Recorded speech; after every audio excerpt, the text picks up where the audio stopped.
জাহাঙ্গীরনগর বিশ্ববিদ্যালয় হচ্ছে বাংলাদেশের বামপন্থীদের আতুর ঘর, আর সেখানে ইসলামের বিজয় মানে সামনে আসছে ইসলাম, কেউ থামাতে পারবে না। চাঁদা নেও না হয় ভোট নেও, একদল যেহেতু শুধু চাঁদা নিচ্ছে তাহলে আর পাবলিক ভোট দেবে না। আমরা সকলে জানি যে নবীজি হচ্ছেন আমাদের একমাত্র আইডল, একমাত্র আদর্শ। আল্লাহ তাআলা উনাকে আমাদের সম্মুখে রেখে ঘোষণা করেছেন, লাকাদ কানা লাকুম ফি রাসূলিল্লাহি উসওয়াতুন হাসানা, তোমাদের জন্য রাসূলুল্লাহর জীবনেই রেখেছি আমি সর্বোত্তম মডেল। তারপরে আমাদেরকে বলেছেন, কুল ইন কুনতুম তুহিব্বুনাল্লাহা ফাত্তাবিউনি ইউহিব্বুকুমুল্লাহ। হে নবীজি, আপনি বলে দিন, যদি তোমরা আল্লাহর ভালোবাসা পেতে চাও, আল্লাহকে ভালোবাসতে চাও, আমি নবীকে অনুসরণ করো। তাহলে তিনি মডেল। যদি পৃথিবীতে কাউকে অনুসরণ করতে হয়, অনুকরণ করতে হয়, আমাদের অনুকরণীয় অনুসরণীয় একমাত্র আদর্শ মুহাম্মাদুর রাসূলুল্লাহ সাল্লাল্লাহু আলাইহি ওয়াসাল্লাম। ঘুম থেকে ওঠার সময় তাকে অনুসরণ করে উঠতে হবে, আবার যখন ঘুমাতে যাবেন বিছানায় ঘুমানোর সময়ও তাকে অনুসরণ করে ঘুমাতে হবে। এক কথা, জীবনের একবারে বটম থেকে টপ, এভরি হোয়ার এভরি মোমেন্ট, প্রতিটি কাজে, রান্নাঘর থেকে সংসদ ভবন পর্যন্ত, চুল কাটা থেকে আন্তর্জাতিক বলয় পর্যন্ত, আপনি আমি থাকবো যেখানে রাসূলের অনুসরণ থাকবে সেখানে। এই অনুসরণ করার রেজাল্টটা কি? রেজাল্ট আল্লাহ নিজেই বলছেন, ইউহিব্বুকুমুল্লাহ। নবীজিকে যারা অনুসরণ করে জীবন সাজাবে, আল্লাহর ঘোষণা হচ্ছে আল্লাহ নিজে তাদেরকে ভালোবাসবেন। ওয়া ইয়াগফির লাকুম যুনুবাকুম, এবং আল্লাহ বলছেন যে নবীকে অনুসরণ করলে আমি তোমাদের আমলনামার গুনাহগুলো মাফ করে দেব। তো আল্লাহর ভালোবাসা পেলে আমলনামার গুনাহ যদি মাফ হয়, তাহলে রেজাল্টটা কি হবে?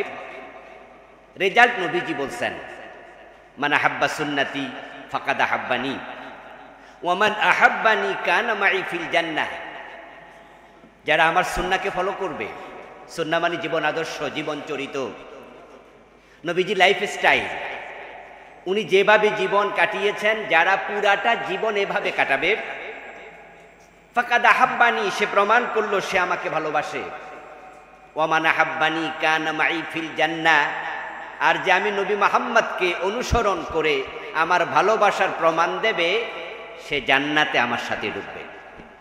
আমরা তো জান্নাতে যেতে চাই, আমাদের সকল কর্ম প্রচেষ্টা আল্লাহর জান্নাতমুখী। একজন মুমিনের জীবনের চূড়ান্ত লক্ষ্য হবে জান্নাত পাওয়া। একজন মুমিনের চূড়ান্ত ডেস্টিনেশন হলো আল্লাহর জান্নাত, আর আল্লাহর জান্নাত পাওয়ার জন্য নবীকে অনুসরণ করতে হয়। ঠিক আপনি যখন জুতাটা পায়ে দেবেন, তখন আপনাকে ভাবতে হবে ডান পায়ে জুতা আগে পরা সুন্নত নাকি বাম পায়ে।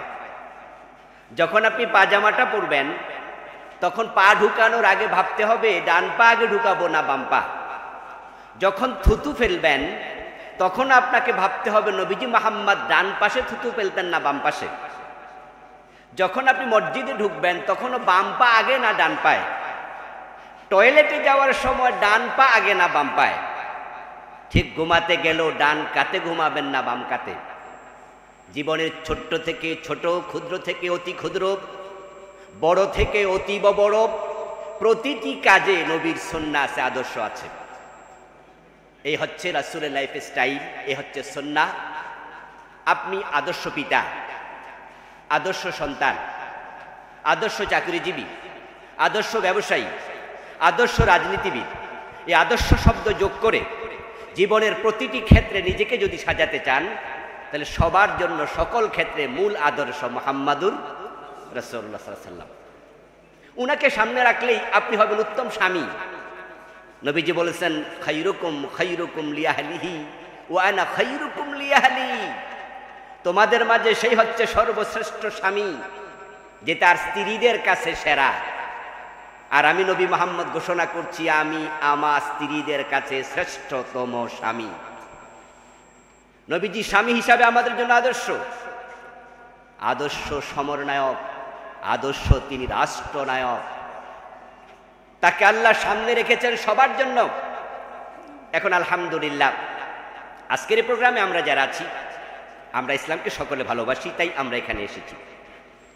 আমাদের মুখে অনেকেরই দাঁড়িয়ে আছে, আমাদের চেহারা চাপে বোঝা যায় আপনি ইসলামপন্থী মানুষ, নামাজি মানুষ। কিন্তু আমরা রাসূলের সুন্নাহটাকে প্যাকেটবন্দি করছি। আমরা মসজিদে ঢুকতে ভাবি সবাই মিলে ডান পা দেব, কারণ রাসূল ডান পা দিয়েছেন। আমরা খাওয়ার সময় ডান হাতে খাই, কেউ যদি আমাদের সম্মুখে বাম হাতে খায় আমরা বিরক্তি ফিল করি। আমরা ভাবি যে বাম হাতে খাচ্ছে কেন, কারণ রাসূল ডান হাতে খেয়েছেন। আমরা নামাজ যখন পড়ি তখন আল্লাহু আকবার শব্দ ছাড়া কেউ দ্বিতীয় শব্দ দিয়ে আমরা নামাজ শুরু করি না। যদিও আকবার শব্দের সিমিলার শব্দ কিন্তু আরো আছে, যেমন আযম। আকবার মানে মহান, বড়, আযম মানিও বড়। তা আপনার মসজিদের ইমাম যদি আল্লাহু আকবারের জায়গায় আল্লাহু আযম বলে, পিছন থেকে মুসল্লিরা বলবে হুজুর আবার এটা কি করল। সালাম ফিরিয়ে হুজুর যদি ব্যাখ্যা দেয় যে আমি সিমিলার শব্দ বলেছি, আকবার মানিও বড় মহান, আযম মানিও বড় মহান, তো আজকে জাস্ট একটু চেঞ্জ করেছি, আমি ভিন্ন কিছু বলিনি, যা সিমিলার শব্দ। আমরা বলবো হুজুর আপনার ব্যাখ্যা মানি না, রাসূল বলেছে আকবার, আপনাকেও বলতে হবে আকবার। তাহলে নামাজে ঢুকতে ডান পা সবাই একমত, আল্লাহু আকবার বলে নামাজ শুরু সবাই একমত। কিন্তু রাষ্ট্র চালাবেন কিভাবে, এখানে এসে ভিন্ন মত। নবীজি নামাজে আপনার নেতা, নবীজি ঘুমানোর সময় আপনার আদর্শ ডান কাতে ঘুমাতে হবে, মসজিদে ঢুকতে ডান পা দিতে হবে আদর্শ। তিনি মদিনা চালিয়েছেন 10 বছর, নেতা হিসাবে তিনি একমাত্র আদর্শ। নবীজি মুহাম্মদ সাল্লাল্লাহু আলাইহি সাল্লামকে আল্লাহ তাআলা পৃথিবীতে পাঠিয়েছেন আমাদের আদর্শ বানিয়ে। উনাকে যে ডিউটি দিয়েছেন তার মাঝে প্রধানতম ডিউটি হচ্ছে লিইয়ুযহিরাহু আলাদ-দীনি কুল্লিহি। আল্লাহ তাআলা নবীজিকে পাঠিয়েছেন কেন? এই কথাটি কোরআন মাজিদের 3টি সূরাতে বলেছেন, 3 বারে একই কথা। সূরাতুস সাফ আয়াত নাম্বার 9, সূরাতুল ফাতহ আয়াত নাম্বার 28, সূরাতুত তাওবা আয়াত নাম্বার 33। মেসেজ শুধু একটা, হুয়াল্লাযী আরসালা রাসূলাহু বিল হুদা ওয়া দীনিল হাক্কি লিইয়ুযহিরাহু আলাদ-দীনি কুল্লি।